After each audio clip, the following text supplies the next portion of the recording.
Hi everyone. Today I'm actually making a relatively more substantial video. I just wanted to actually talk a little bit more about the topic of narcissists and their high body count. Okay, this was something that one of my actually subscribers actually mentioned on the comments concerning the narcissists and their the high risks that they actually put their victims through of contracting an STD and or particular diseases. So okay, so when I talk about the high body count of the narcissist, I'm actually uh, not just referring to narcissists uh, in terms of their cheating and their multiple numbers of sexual partners. I'm also referring to the uh, large numbers of people they lead into certain um, spiritual and then also emotional problems and also physical problems that such as depression, anxiety, PTSD trauma, and of course the diseases from constant inflammation and stress. And of course, in the case of the unfortunate few, uh, this body count would include cases of homicide or murder, as we call it more commonly, and or suicide. So the question of how they actually manage to be so successful is something that I think a lot of people have been asking as a question, and I mean it is very confusing for most of us in the initial stage, and I think that especially for me back then, at the beginning, just even right after this cut, I was just wondering how is it possible for someone like me. I'm actually very careful as a person towards people around myself. Yeah, just doesn't just include romantic relationships, but even friends and everyone else that I hang out with. And the issue of how these narcissists are so successful in creating that the long list of the body count. Um, so it was a question that kind of stuck on my mind for a long time. Okay, so let me actually go through some of what I think are the reasons for why they are so successful. Okay, the first one, as I actually believe, is actually the use of love bombing. Okay, love bombing, as you all know, characterizes the first stage of the relationship with a narcissist, and it's always been characterized by the intensity of the courtship or the interest that they have in you as their victim and supply. So, of course, the interest need not be sexual or romantic. It can be just simply emotional, professional, and this kind of love bombing actually hooks the victims in. Why does it actually hook the victim in? It's actually because of the so-called emotional high that they put the victim through. So, I mean, for both of, I mean, most of y'all might not have watched this drama series in the 1990s. I think it was Felicity. Yeah, I was really young then. I was in my college years as far as I remember. So, the character of Felicity, the girl who was studying in college in New York City, actually had this particular college project for the senior year where she was supposed to write a dissertation and or report, and she came out with the project or with the thesis for a project that when we fall in love, we experience certain chemical highs or certain chemical reactions which lead us to fall in love and desire even more. So this is actually very similar to what love bombing actually does in us. It actually makes us feel almost as if we are falling in love, but it's not exactly the case, as we know. It's a little bit like being on drugs, yeah. And of course, the other reason why the narcissist is able to actually have all these high numbers of the body count is also because of the trauma bonds. Okay, what do I mean by trauma bond? So, the trauma bond is actually known to be a form of addiction to the narcissist. So, it can actually occur in the situation of our, let's say, our shadow self.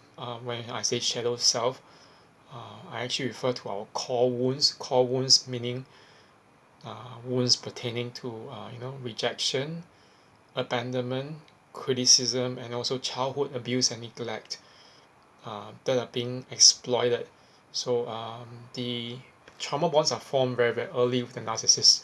It can be formed as early as during the love bombing phase when the narcissist starts to suss you out to find out more about you, about your childhood, your youth, and your formative years of your adulthood.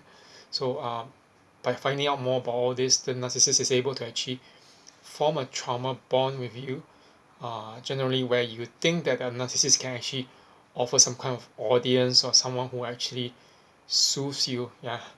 So of course, I think that in my case, if I were to just use my example, I think that my one example of my encounter with one narcissist back in 2016, which was actually yeah, it was a year when I actually encountered so many narcissists one after the other until 2017 or 2018. So one particular narcissist tried to play to my feelings of rejection based on how I was being rejected based on my nationality and race. So I mean right now you probably know you might not know I actually teach ESL, the English as a second official language here in Asia. So not I mean it's not a uniform rule that everyone can teach English. Partially because actually Singapore was my home country. I was being born. I think it's easier than sense, but being a so-called Asian in some countries such as uh, South Korea, I simply couldn't teach because they don't regard me as a so-called native speaker of English. Although I'm actually more qualified and I actually have a Canadian PhD. So yeah, but the thing was that the narcissist, that one particular narcissist in my life, played to that particular core wound of rejection by, uh, you know, um, apparently seeming to be interested, listening in, trying to offer that kind of, listening ear. I mean, it seems to be, yeah, it's too good to be true now that in retrospect, now that I think about it. And you were to think about it, the initial attentiveness, I mean, this was the so-called trauma bond being formed in its early stage. It actually transformed into some kind of a Korean hating behavior, which didn't seem that rational to me. But anything that was like seen as anything Korean was seen as what we call, I mean, yeah, like loser or gay or whatever. So I couldn't have the space to explore my interest in Korean culture, Korean literature, the Korean language. I mean, although considering that I have learned the language for so many years, in front of that particular narcissist, I couldn't talk about it, and it was like, oh yeah, it's such a loser to talk about it and things like that. So yeah, this was part of the whole abuse that I was actually going through then. The particular question then, since we know that there is such a thing called high body counts with narcissists, the other question is actually what we must do to actually um, avoid falling prey to all this. Okay, the one thing that I actually learned as a lesson is to distrust, yeah, to distrust intensity.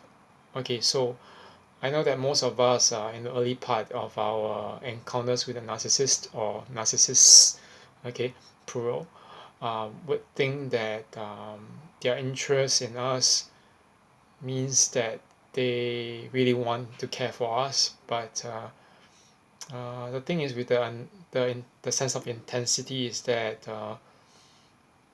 it actually can be very damaging, and it makes us fall for the illusion.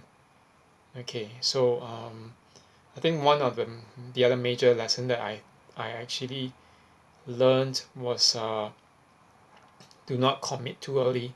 It doesn't matter whether it's a friendship, romantic relationship, or even a professional working relationship.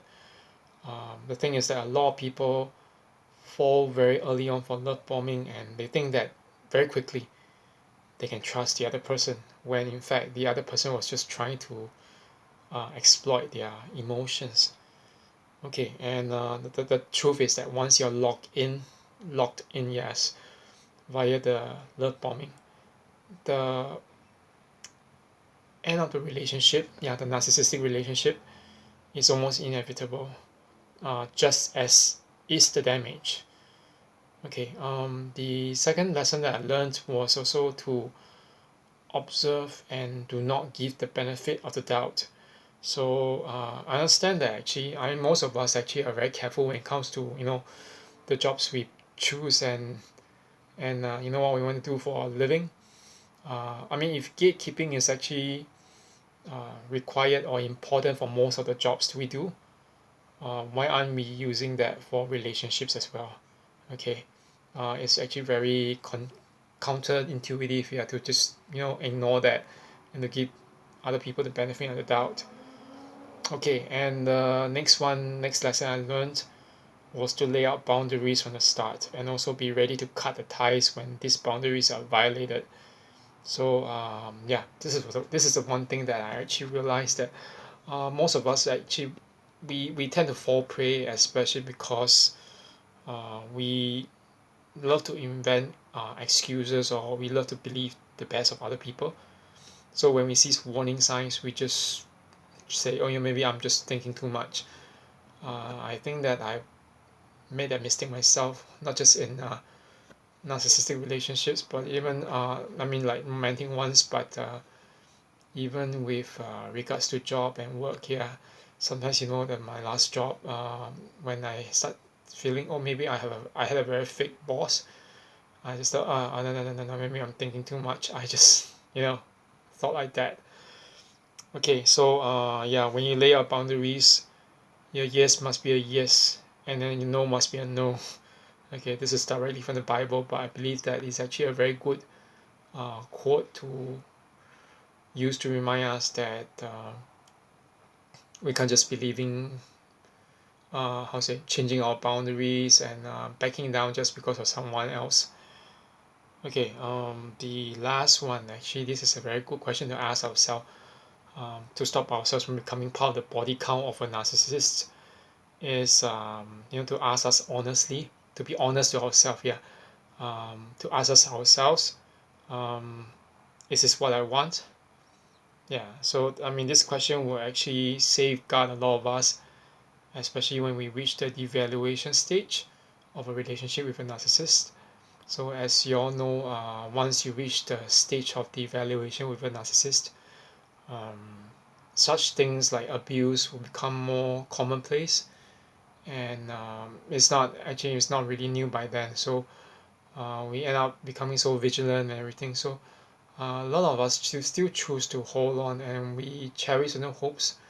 Um, the question is, do you really want this, to keep on waiting and waiting for the hopes of improvement in the relationship while enduring the abuse? Yeah, this is something that I think that once we start being honest about it, we know that most of us don't really want to be abused, and we would then want to leave. Okay, so that's it for now for the video about this high body count of the narcissist. Actually, I have another video which I've been thinking about the weird down low habits of narcissists. Yeah, the weird down low habits, like all these fetishes that they have. I'm still actually trying to gather information and think about it, but I'll actually record another video when I'm actually ready. So till then, okay, have a good one. Bye bye.